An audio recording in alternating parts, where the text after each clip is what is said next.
baganda bange Dax Vibes nga tansalako kwa Miri Foods. Dax Vibes muganda wa Bobby Wine. Anti yaina akayimba kali akapya kaliko. Abo bakubire wala tobalirana.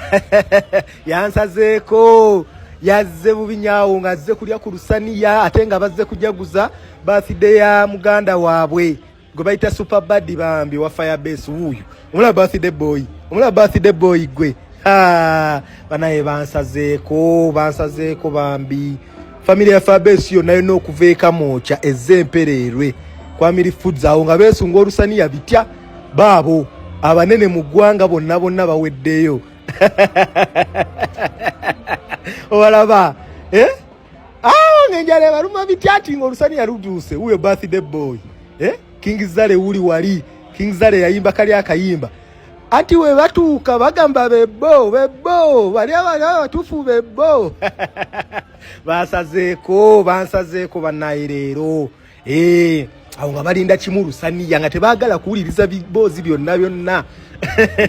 kwa Miri Foods anti jukira femmere tubeera nayo 24/7 wona ojjira osobola okujja ne family yo ne tugikuwa osobola okujja n'abaana bo osobola okujja ne mukyala wo buli kimu tubeera nakyo 24/7 tubeera open oba saawa mmeka ez'ekiro gw'ojjira wonna awo nga ntuusi tatazahira nti omulaba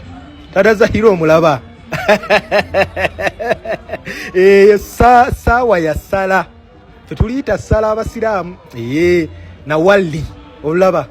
baabo bawudalinze olusaniya lw'abantu 5 ne balutuulako naye ozanno baaleseewo akantu konna tebalina nekimu kye baaleseewo bulimu bweddaala luli akagamba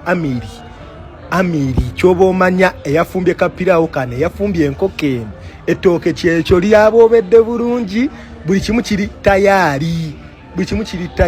kibadde tayaali bannaye mwebale kumpagiranga saba mukama abaddizeewo buli akwata sente najja nampagira saba mukama abaddizeewo naye nja kufubanga okulaba nga nfumba ebintu nga birungi bye mwagalira ddala